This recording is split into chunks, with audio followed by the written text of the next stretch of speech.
Hello everyone. Welcome to a live Q&A with Google Women Techmakers Scholars 2020.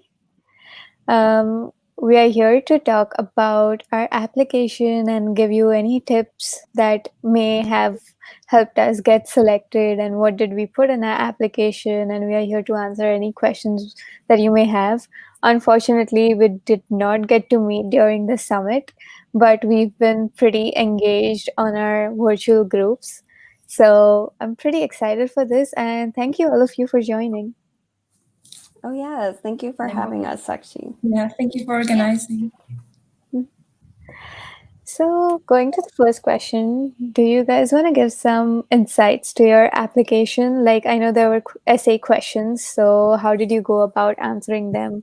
Like, I know they were about something underrepresented community and what is your contribution and all those things. So, anyone wants to go forward and talk about that? Yeah, I'll go.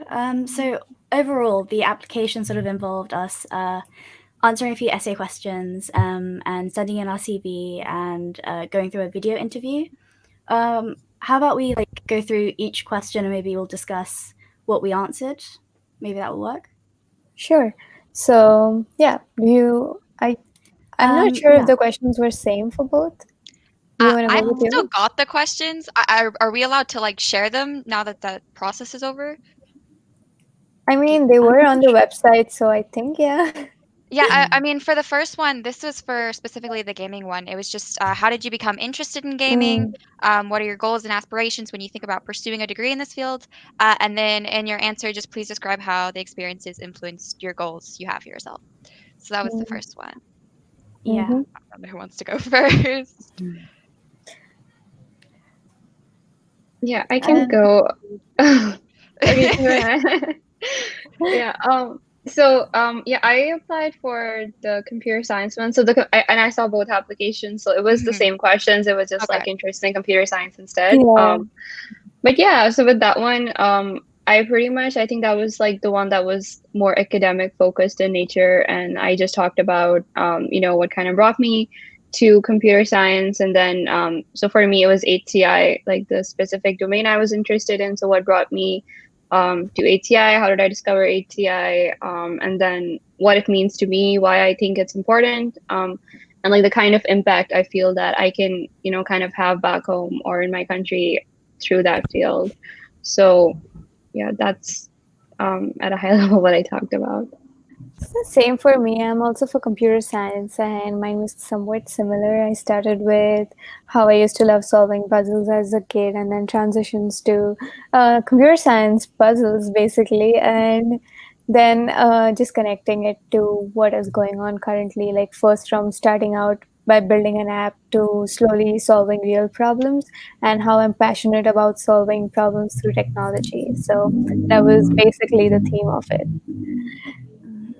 Yeah, I guess for me, I'm a gaming scholar for Women Techmakers.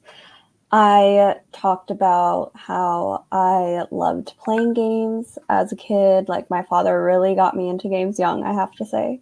And nowadays, like I study game design at my university, and so tying those in together, but also like putting forth my experiences through my writing, like really showing that, I'm not all just talk, I always like do also all these things relating to games. And I think it's, when applying to scholarships, I feel like for me personally, I always apply to a lot and then I don't hear back, or I hear back like a no.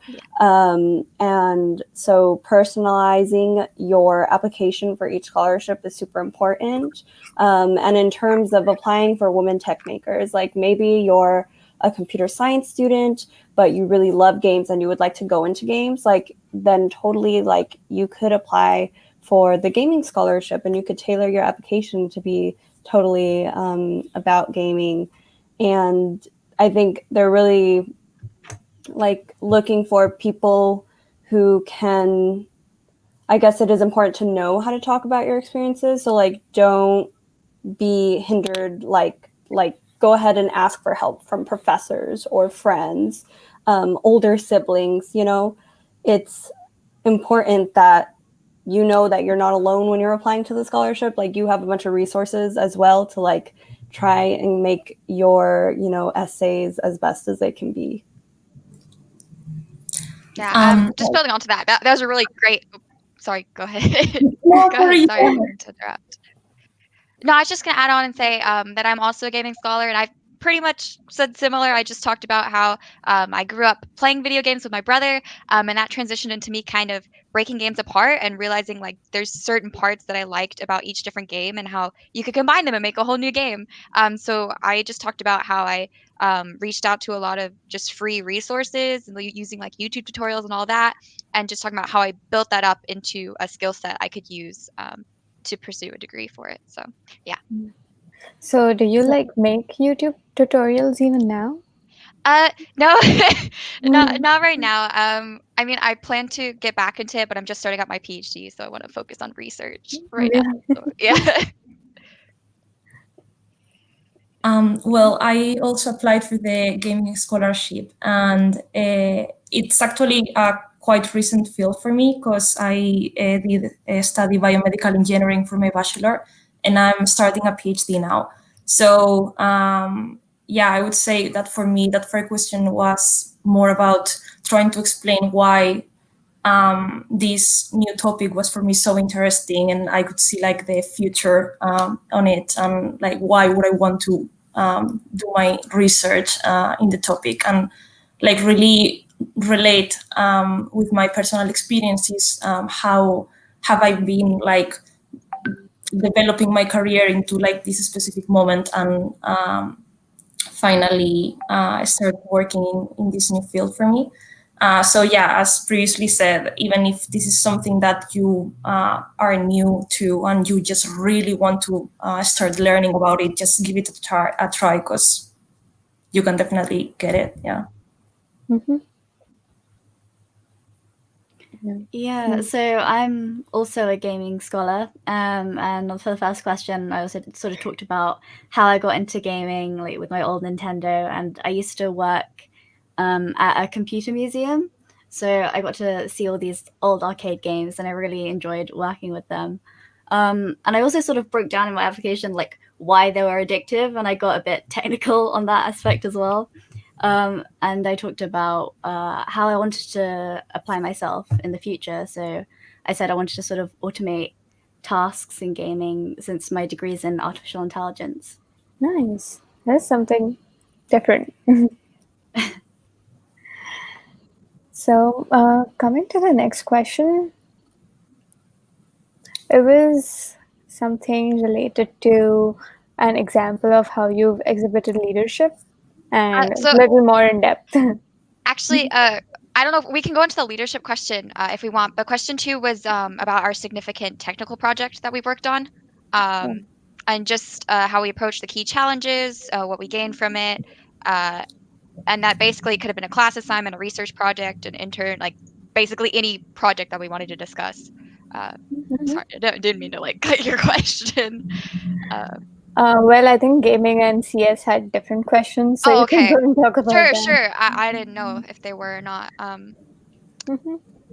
I mean, for me, my main thing when I approached this question was thinking about what I can say about every project, because there's some that I felt were more technical, but they were smaller in scope.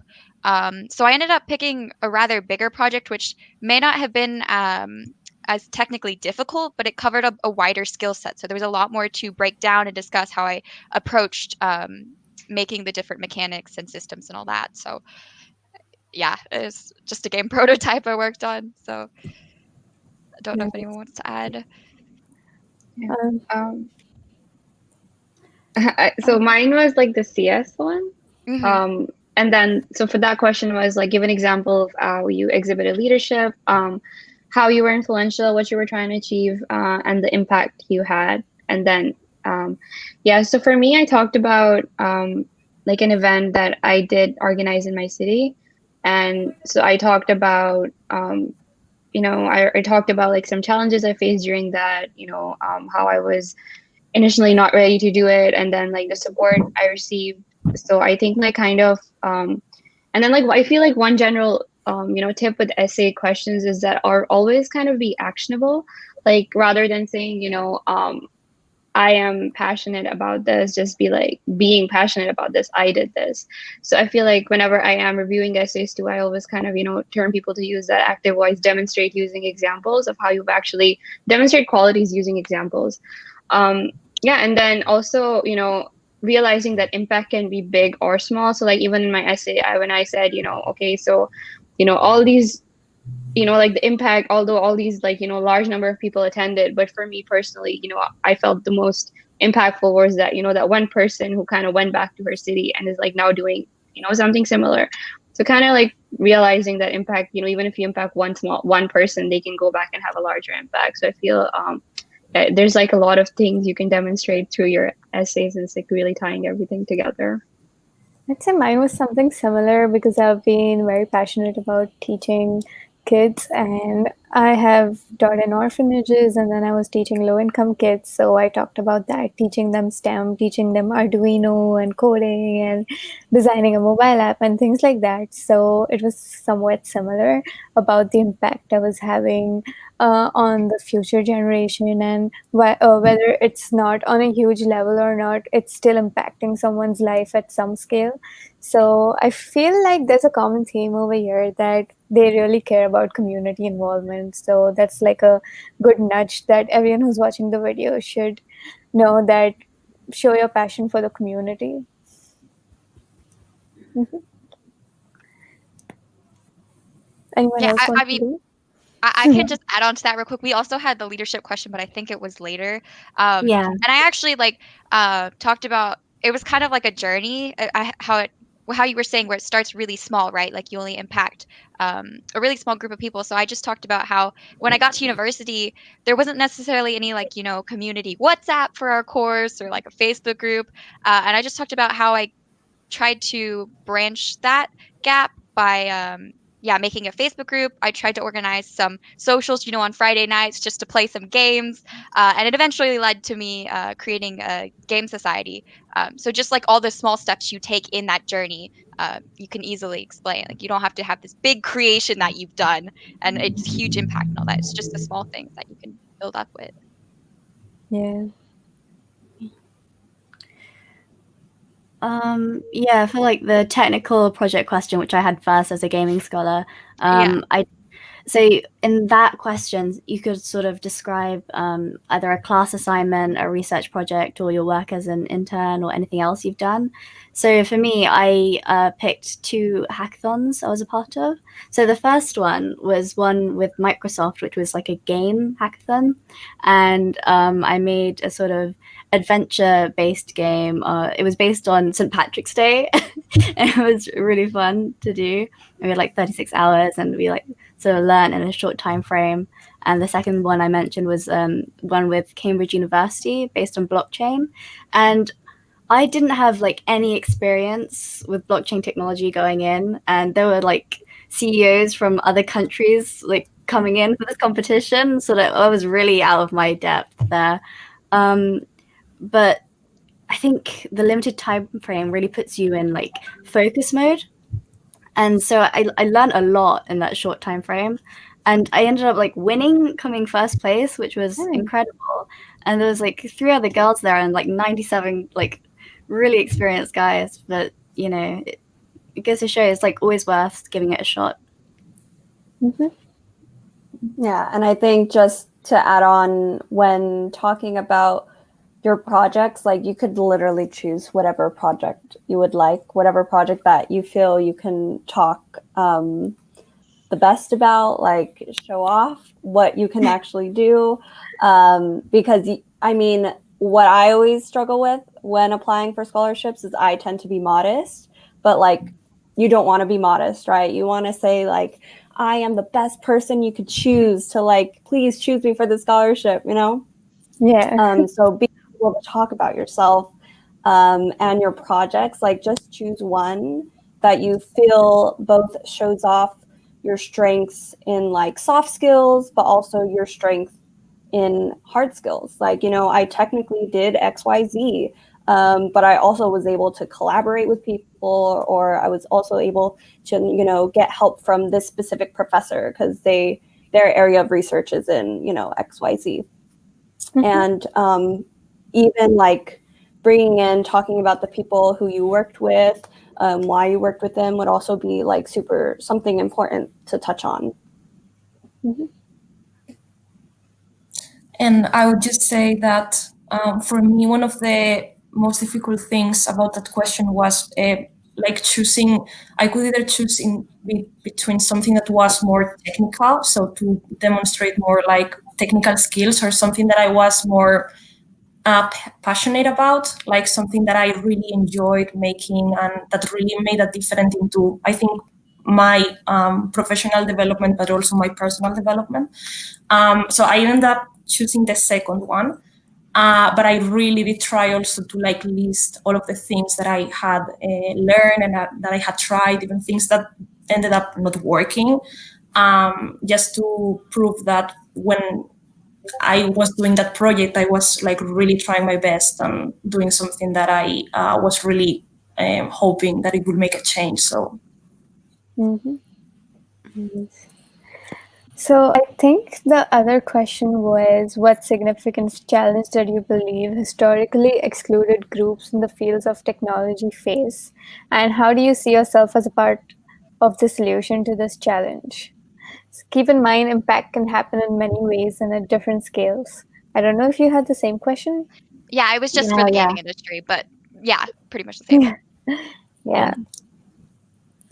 So again, for me, it was same, connecting it to my other teaching and other experiences for the community, and talking about how underrepresented groups. I focus more on low income rather than women or something like that, and just connected it. I won't be giving out specific details, of course, because I don't think we're supposed to. But yeah, as a general theme, I saw myself really, like, I painted them a picture. Let's talk about that. Like, I painted them a picture that this is the problem I identify, and this is how I see myself as a part of the solution. And this is what I'm already doing towards it. And this is what I will be doing in the future. Yeah. Yeah. Mine was similar too. I same know. lines. All of you?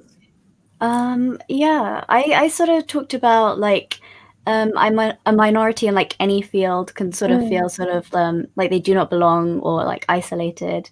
And when you're different, you tend to draw attention to yourself, and that could be either negative or positive. For example, if you feel like you're bad at gaming or whatever, you could be like have a fear of reinforcing a negative stereotype. But if you do really well, you could end up drawing even more attention. So it's like up to you how you use that. Yeah.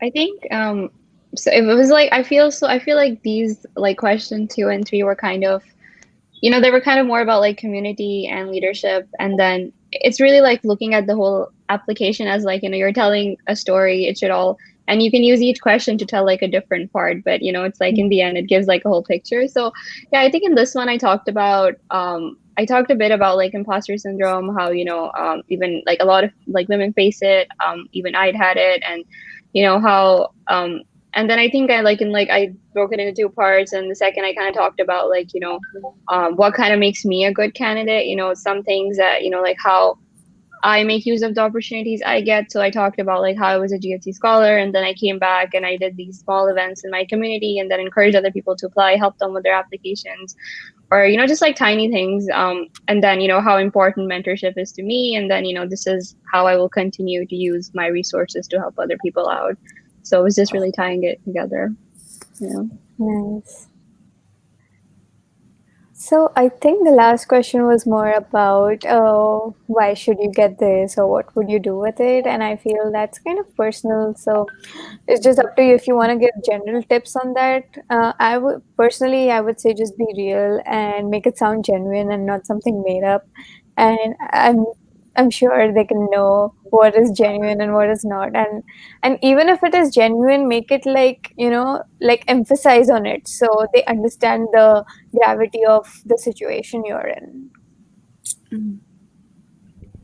Yeah, I sort of like generally speaking, because it was quite a personal question, but I said sort of if I received the scholarship, I would be extremely grateful and I wouldn't let the opportunity go to waste, and I would like the freedom to like aim for academic excellence without the fear of external factors beyond my control. That was sort of the sum of it. Yeah. Yes, that too. Yeah, I feel it's like just be really, really honest. And don't be afraid to kind of, share your story and, share what your situation is. Yeah, I think I did that. And then like even like throughout I kind of talked about, like this is what I've kind of situation I've been in. This is how I've been overcoming it so far, and then this is what the scholarship would mean to me. This is how it would help me in my future, and this is what it means to me. I think just being really honest. Yeah. Yeah, I feel like for this part, I was really honest because I was like, I need to finish university. But I think it's also an opportunity for you to talk about your goals and like future goals and like how this scholarship would kind of help that process run along. So yeah, just echoing like being real, being honest, like throughout your application, you should be like authentic to yourself. Like if you have a way, like a special way of writing, like go ahead and write it in that special way. Like don't try to be bounded by, a certain expectation. Like you do you. And yeah, just use it as an opportunity to like, give a lay down, of your situation, but also like talk about your goals and like, I want to do this and like this scholarship would help me achieve that. Right. And I would say think about all of the aspects that the scholarship offer, because of course talk about your economic situation, what kind of degree you want to access, but also talk about why would you like to be involved in this kind of network, what other people in the network might be offering to you. So I think those things are really important as well. Yeah. So coming to the next question, what tips do you have? I know we covered this in between as well, but do you have any generalized tips for future applicants? Well, something that was very useful for me was I made like a lot of tiny lists of things that I would really like to say in each of the questions. Because sometimes there were like, I don't know, 7 different things that I wanted to bring up, but then some of them didn't make sense altogether.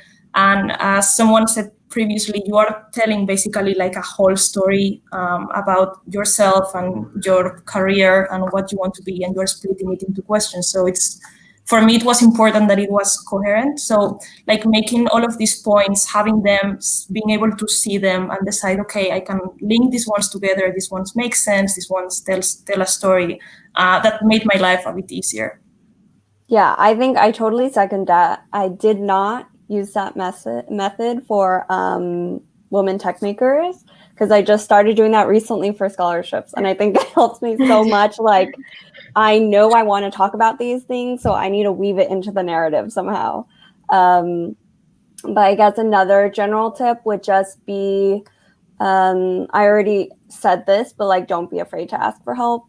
I'm always afraid to ask for help myself, but at the end of the day, like we all need help sometimes, whether it's a professor that you kind of know and that they would love to help you, but you've never reached out before. Like go ahead, reach out to them and be like, can you give me like, just a read over this scholarship essay, give me any tips, anything you think I should add, because as other people read your scholarship essay or any short answers, they can kind of give you a feel from their experience, but also they can tell you to add things. Like they know you as a person, right? So they can tell you like, no, you need to be more confident in this section.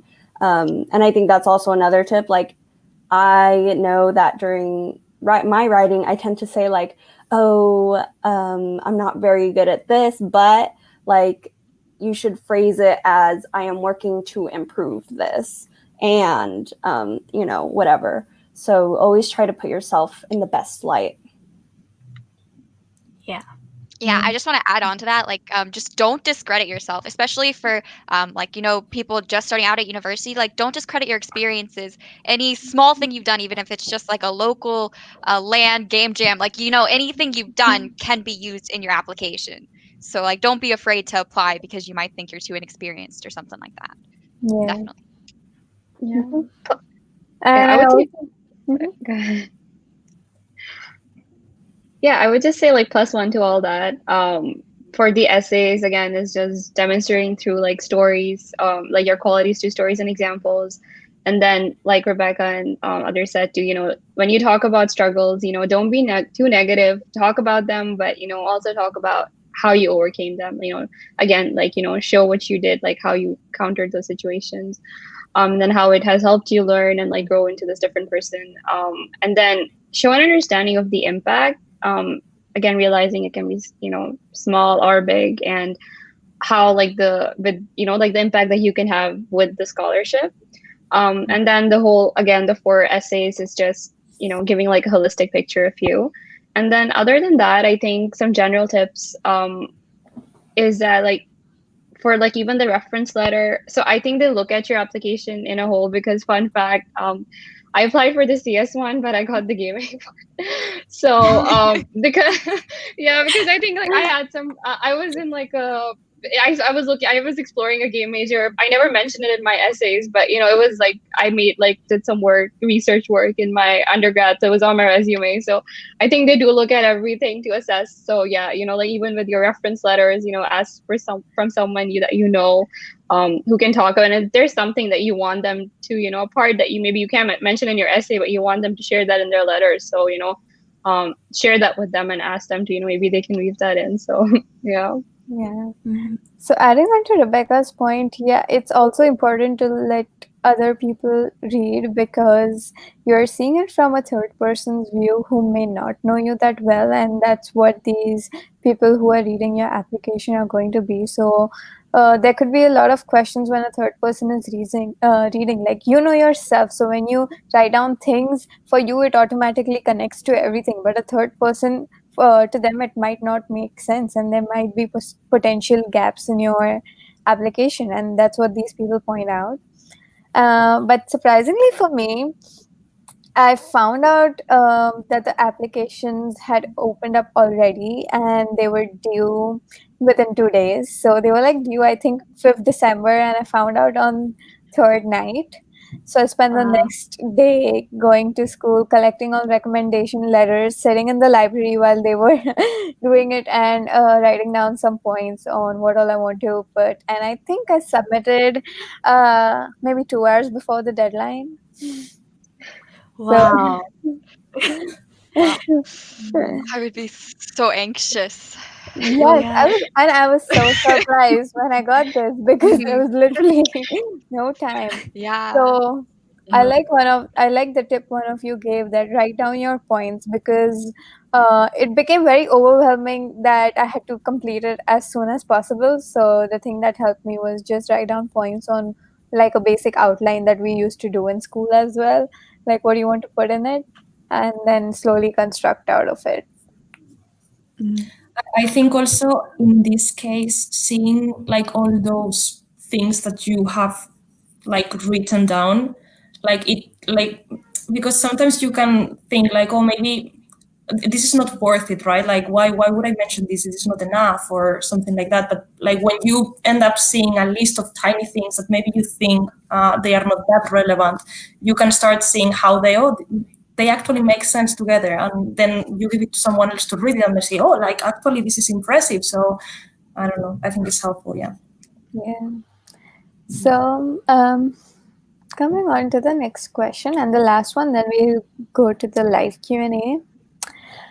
How did you guys react when you all were notified?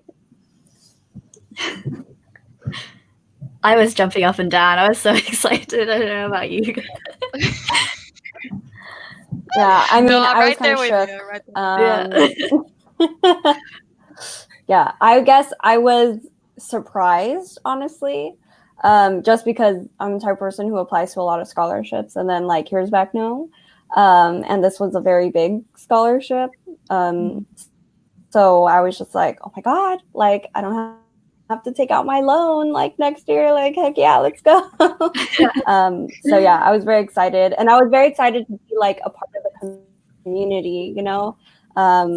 At the time, I was super excited for the summit, which unfortunately, you know, didn't happen. But us gaming scholars were able to have kind of like a mini, like 1 day summit. So just like really excited for both, you know, obviously the scholarship, but also like the network of people that I was going to be able to meet. Yeah. I was just speechless for a straight 5 minutes. Like, I didn't speak anything at all. I just screeched once when I read the title of the email because I saw a little small preview that said congratulations, and then I just screeched, and then I didn't even open the email. I was just speechless and I froze. So Yeah, plus one to that, like I was just I think I was like screaming and jumping, but then also this is like I applied for this like the third time and I got it this time. So it was like, oh, you know, so that's saying like, you know, don't give up, just keep working towards it. You'll get there. Yeah, So it was like it happened. Yeah. I feel that because I've applied to Women Techmakers for the past few years as well, and never gotten it. But then they came out with the gaming scholarship, and I was like, oh my gosh, this is a perfect like opportunity for me to write about my games. So Yeah, I definitely feel the same. Like I was just looking at scholarships. I kept applying to lots as well, but it's just finding one that's specific for gaming was like a huge deal to me. So it was amazing to actually get it. Definitely. Yeah. By the way, I definitely recommend starting your application early. Otherwise, there is a lot of stress trying to finish it. Yeah. I mean, there's a lot of time before the next set of applications. But if you feel like you don't have enough experience, you know, now's the time to go and get it. You can do some online courses or work on some side projects. You know, whatever you need to do. I would say working on side projects would be really, really helpful. And I think that is something that has made me stand out in a lot of other applications as well. So yeah, that's something I would focus on, and especially volunteering. So you shouldn't always have just internships or whatever you've done for profit, because they want to see you're someone even outside of the internships and all the schoolwork, and whether you're really contributing or not. So that helps a lot of people stand out. Yeah, I just want to add, I mean, they can be your passion projects. Like it's something that you can Yeah. absolutely love to do and want to try out. So it's great. You get experience and you get to do something that you really wanted to do. So it's a win-win. Yep. So moving on to the questions, when does the application open up? This I think you guys should be able to answer. I know when the deadline was. I think it opened up definitely at the end of the year, but we're not exactly sure on the exact date that Maybe Women somewhere Techmakers in will open up. November. And also there's a note that it opens up at different times in different regions. I know North America and NA&EMEA was around the same time, but I know APAC was a different time. Yeah. So make sure, and they don't post when they open, like they don't have it listed on the website that when will they open, like the exact date. So keep checking every month. Yeah, and follow the social media because they sometimes notify you if something's out as well. And follow scholarship track because we'll definitely post it.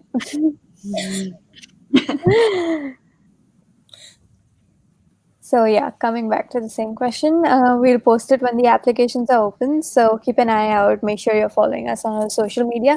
And also, we've posted a lot of interviews from all of these amazing scholars that have detailed out their experience applying and giving out tips for the scholarship. So if you ever want to refer back, you can just go to our blog and see what their experience was in the application process. And I think that should help improve your own as well.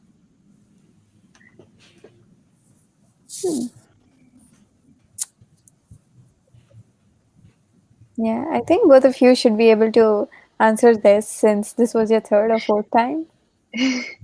Yeah, I think for me, like it was a lot of so I guess the question is, what should our direction of effort? You can go ahead. I was just reading out the question. Oh, yeah. I think it was just like building towards so I feel like the first or second time I applied, I wasn't really thinking from like a community perspective as well.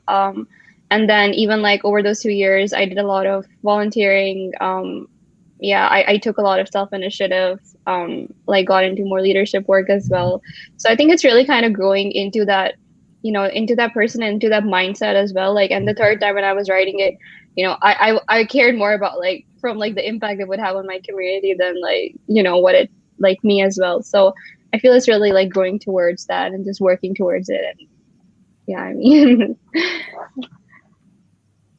Yeah, I think so I'm not sure if the person asking this question is currently in their first year and wants to try next year.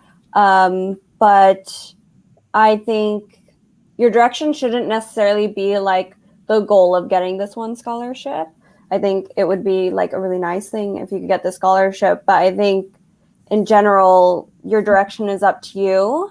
But some things that might really help you just in general in life, both in, applying for Women Tech Makers, applying for other scholarships, internships, etc., is, really being good about documenting your projects, whether they're in school, whether they're passion projects, whether it's like an internship, as long as you have, the ability to document your internship stuff on your portfolio or GitHub or anything. And having like that GitHub link, especially for CS scholars, I think GitHub is probably the biggest thing where you show off your project.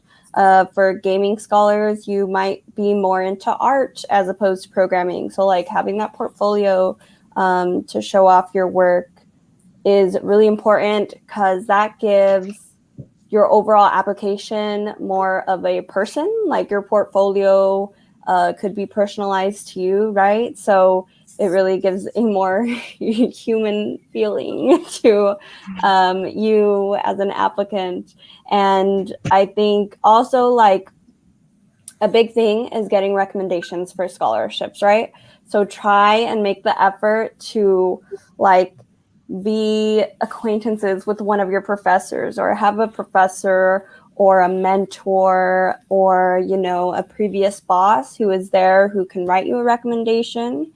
And who is willing to, like, don't force them, of course, but really try to build a relationship with one or two people. That way you could, like, in the future have people who could recommend you and give you a good recommendation. Mm-hmm. Yeah, and if you like want to establish connection with that professor, I'd recommend like asking questions, like set up an appointment, or maybe if you don't have any questions, you can just ask about their experiences and maybe past students that they know. Mm-hmm.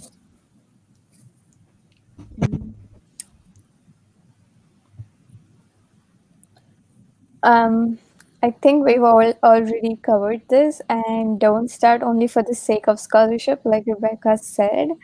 Start for what you really want to do. Scholarship is not the end of your career goals. So, whatever you do, make sure it's aligning with your interests and your goals.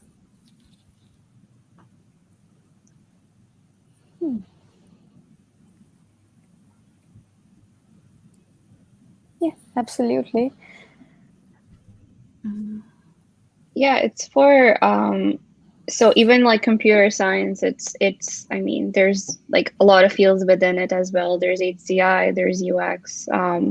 So yeah, you don't really need to be like too tech from like a very technical background. It really depends what field you're in. And Yeah. since you're a CS sophomore, I mean, I'd argue that you do have technical experience just by being on your course, and you can like talk about what you've done on your course as well. That's completely fine. Yeah, And I even if think- it's just one CS course that you've taken, because I know in the US, some first year courses don't necessarily have to be in CS yet until Yeah. you're a sophomore. So like if it's just like the introduction to computer science that you've taken, talk about that class, talk about what you did in that class. Maybe you did some hackathons, maybe even just one.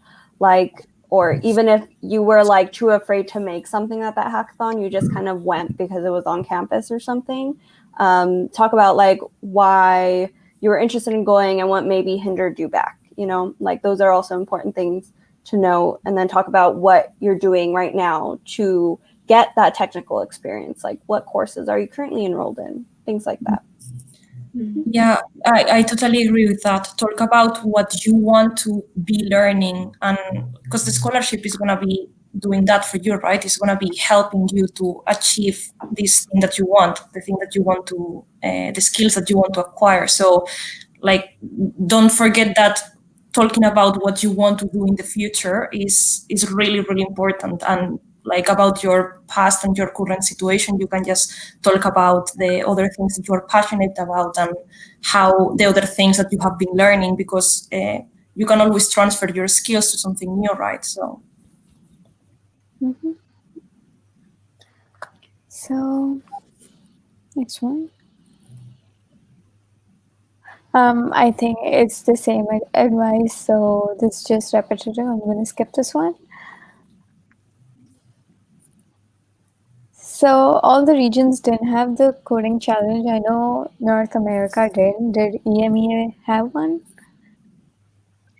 I think Asia does. I've heard from a only few scholars. Gaming only didn't have Asia one. does. Yeah, gaming didn't have Yeah, it. we didn't. Also, I heard you mention about a video interview. We didn't have one, at least I didn't. So do you want to elaborate on the video interview instead?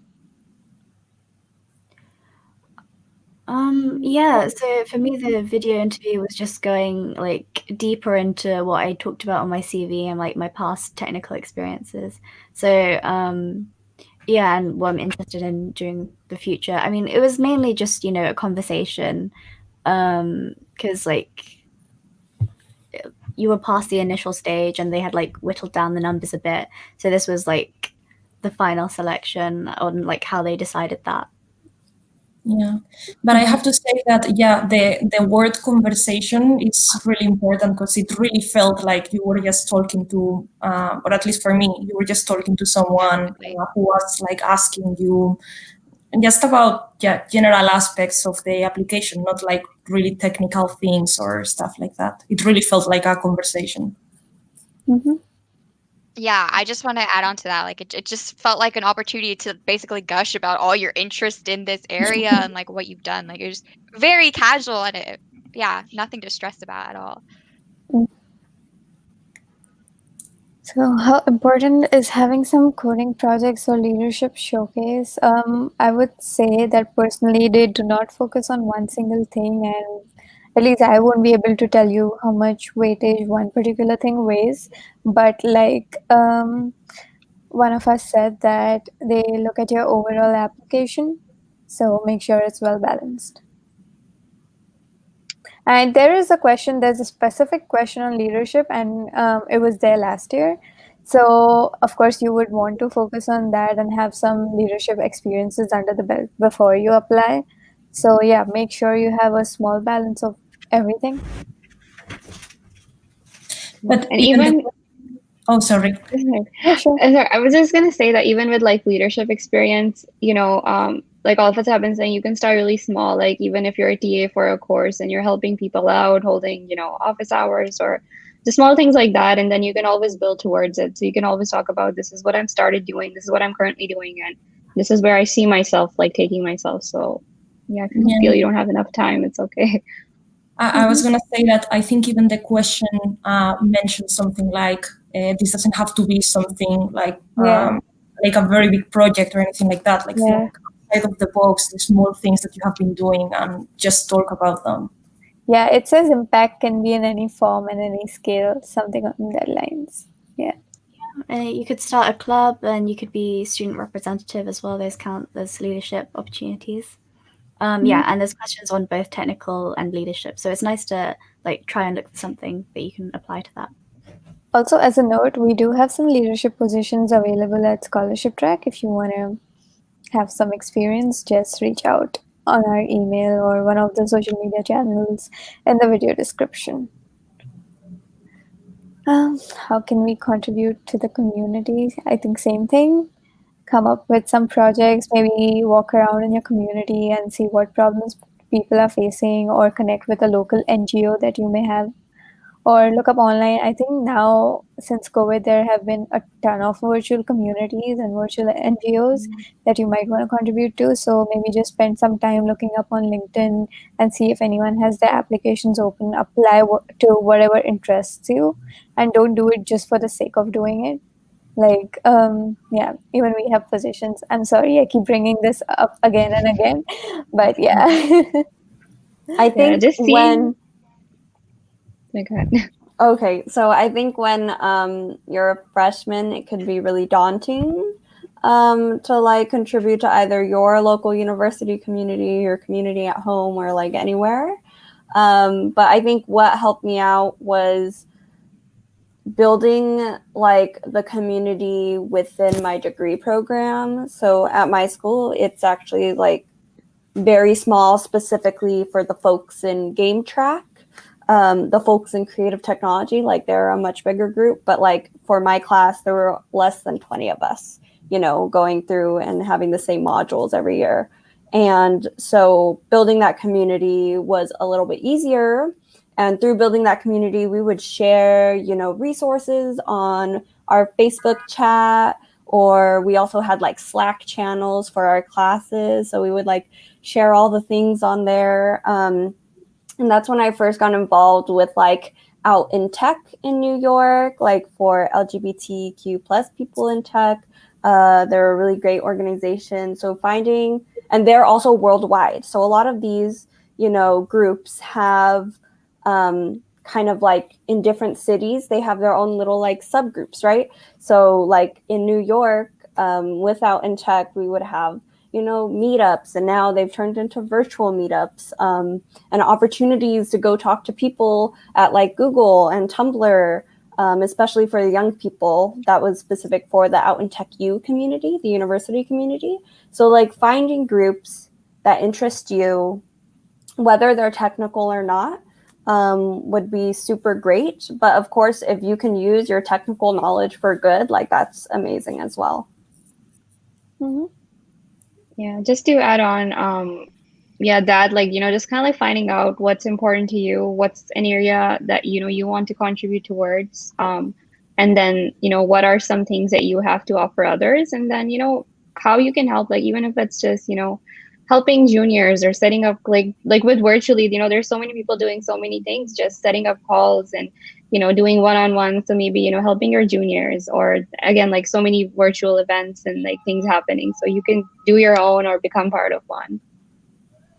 Yeah, and Google actually has a program for this. So it's like developer student clubs.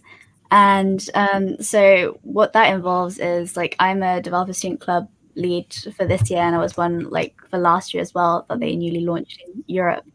And with the help of Google, they provide you some like slide templates. You can like hold technical events for your local community, and it's a really good experience. It opens a lot of doors for you. You get to attend like many Google events as well, and you get to network with a lot of important people. And sometimes if you want to hold events with local companies, you can connect with them as well. So that is a great way of building up some important skills very fast, because I can tell you I was really bad at public speaking. I was terrified, but I realized, okay, it's a skill that I need to improve on. So I, you know, just stuck in. And here you are. And yeah, and you find people want you to succeed, you know, they don't want you to fail, so they'll help you out, and you end up like attracting, you know, ambitious and supportive people who will help you out on that journey as well, if you just take the step. Yeah, I just want to add to that. Like another way to reach out too, if you're just looking for a closer community, like your school, you can just reach out to your professors. And if you have some sort of workshop idea, or you just want to get a group together and do something, like it's really easy. Your professors are always there to support you. So that's just one way to start a really simple step. So. Oh yeah, I second that totally. Yeah. Yeah, and even like I think earlier someone was talking about like talking to your professor, so like you can always keep them in loop too, talk to them about what your interests are. Like I feel like the professor that wrote my recommendation, you know, he knew like what I was doing even outside of class, like the curriculars I was involved in. So just like asking them for help, keeping them involved, and then that helps them write like letters for you too. Just a little compliment. Thank you. That is Thank so you. Yeah, there are a couple of them. I think there's a gaming CS Generation Google that's overall for low-income students. Then there's a student veteran scholarship. There's a line scholarship for students with disabilities. So there are a couple of them, and Google has a scholarship page where they have listed all of them. And I think last week we posted a blog. If you've seen me on LinkedIn or something, we've compiled all single opportunities at Google, not on the career portal, not internships, but other opportunities like they have, like she mentioned, developers, student clubs, GDG, scholarships, programs, all of them into an article. So you might just want to take a look at that because we mentioned when the applications open. Yeah. So for women tech makers specifically, there's the computer science track, there's the gaming track, and I think there's also an Irish university scholarship specific for students studying in Ireland. There are no referrals for this. Was there a letter of recommendation for our Women Tech Makers scholarship? I think so. I think there was. I'm pretty sure there was. Yeah, there was one. Yeah. Yeah. So I would say like letters of recommendations or referrals. I guess referrals within the company work a little differently. I don't think those necessarily have an impact for scholarships. Those definitely do for internships or jobs. But as for scholarships, the big thing would be like a letter of recommendation, right? And I would say those do have an impact because as your application as a whole, you know, you get to talk about yourself and say all the amazing things about you. But then you have like this other person who's coming from a different perspective, who maybe can hone in on one thing, maybe can talk about how you are just like amazing as a person overall. But it's just, and it's super important as well to like help your recommender as much as possible. So like talking to them, maybe if you want them to focus on something, like tell them what you would like them to focus on. Yeah, I would say it's really important to have someone that like knows you as good as possible, because if the letter is personal, then it's gonna make a much bigger impact than if it's just from someone who is like a very good professor, for example, a very important professor, but then doesn't know you really well. So take that into account when you ask for the letters as well. Yeah. Yes. Your referrer can't be a family member. It's probably worth mentioning that. So don't ask your friends. Yeah. I think like in any job or scholarship, like don't use a friend unless I've actually applied to certain scholarships that require you get a peer to write you a recommendation, which was really very weird. First time I ever experienced that. It was probably like my freshman year of university. But like, don't get a friend most of the time, unless it specifically says. Don't get a family member. Like, get someone, a mentor, a previous boss, a professor, someone who works at the school that maybe you work closely with, but isn't specifically a professor. That would also like work really well. Anyone who has to invite you but knows you and knows what you're capable of, basically. I got my supervisor to write one, so yeah. Yeah. That answers this question. Yes, we do. I'm not sure about this. I can branch into that. I've just finished my master's and I'm going into PhD. You can apply whatever level of education you're at. Like, it supports all of that, especially if you're in transition too. Like, just apply. I did my second year of PhD, and I applied during my second year of PhD because in December of my second year of PhD. So definitely. Yeah, I just finished my master's up in September, and I'm starting PhD in October, and that still qualifies as well. So Yeah, and I applied my first year of master's, and for the reference I got from my undergraduate professor, since I didn't really know anyone in my master's, so that's something you can do too. Yeah, I applied as a second year bachelor student, so bachelors can as well, of course. Yeah, I'm in my 4th year, or no, I'm in my 5th year. My bad. I'm in a dual degree program. So I finished one of my degrees in the spring, and then I'm finishing up my second degree this year. So. Well, quickly, I think we're running out of time, so I'm just rushing now. I'm sorry.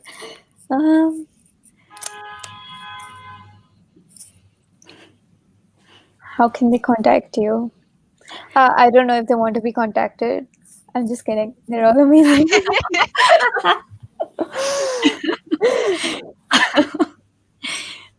Yeah. I mean, don't we're know if on you can share LinkedIn this. too, right? Yeah. Yeah, maybe. You can just search up my name, like if at Islam. I don't know if it shows. I don't I think think we your only put names in are our first name displayed if right we now. typed at the start. I don't. Yeah, I'll just post all their names in the comments soon. Okay.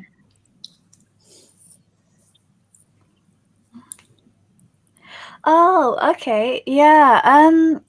So yeah, the Palantir application. Yeah, because I got 2 scholarships this year, which was like wow, and it came at a really good time with COVID as well.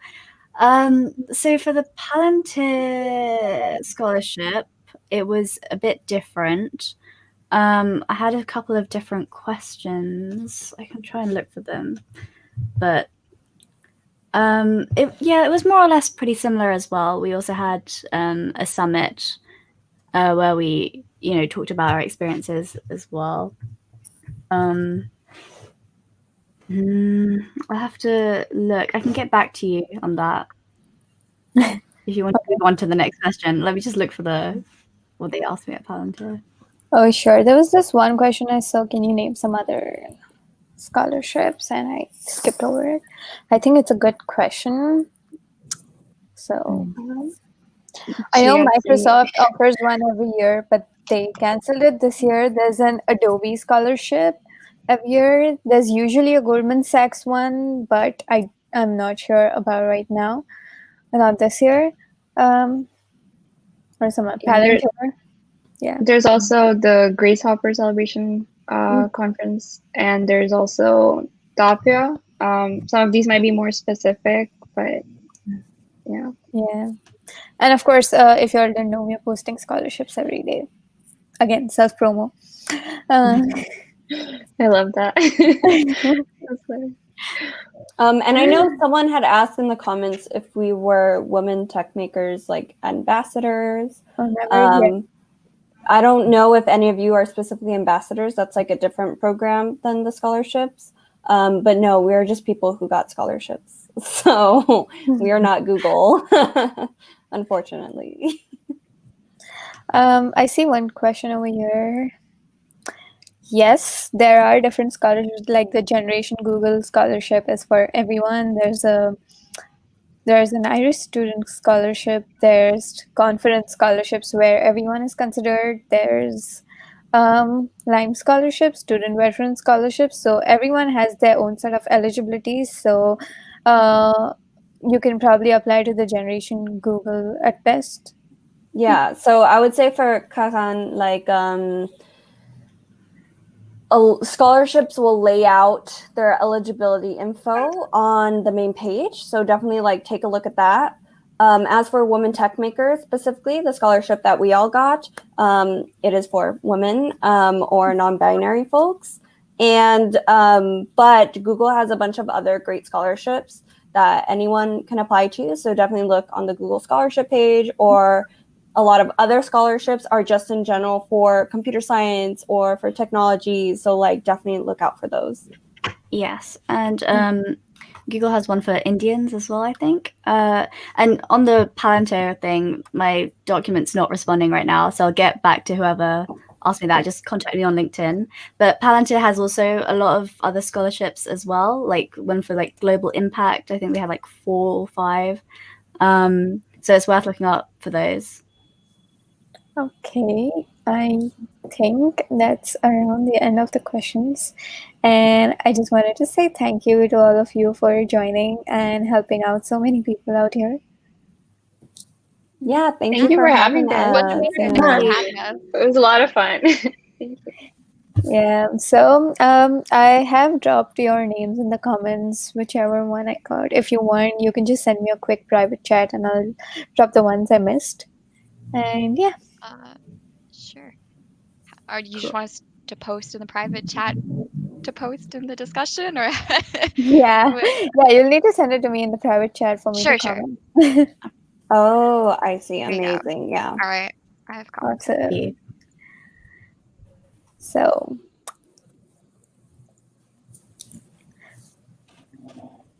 these are the names of the people that you might want to connect with. Yeah, I'll drop my link as well. I've got to add more to LinkedIn. I always forget to add new stuff to it. Oh, I love LinkedIn. Once LinkedIn Yeah. added like the page where you can share posts, I was like, oh my gosh, yes, another social media. Yeah, I'm just starting it setting up, and it like Yeah. looks great. I feel like I'm gonna end up using it a lot more. Mm-hmm. Yeah, I add too much on LinkedIn. Like every little thing I do, I'll like add it on, and Yeah. then I Yeah. think I check my email the most, and then second comes LinkedIn. Yeah, and I found recently when applying for jobs and scholarships, they're asking for LinkedIn now. Yeah, a Um, lot of things are. It's crazy. So like keeping that updated would be really good. Yeah. Mm-hmm. All right, I have posted everything. Yep. All right, so I think we are good to go. Thank you once again, and bye. Bye. Bye. everyone. Thank you very much.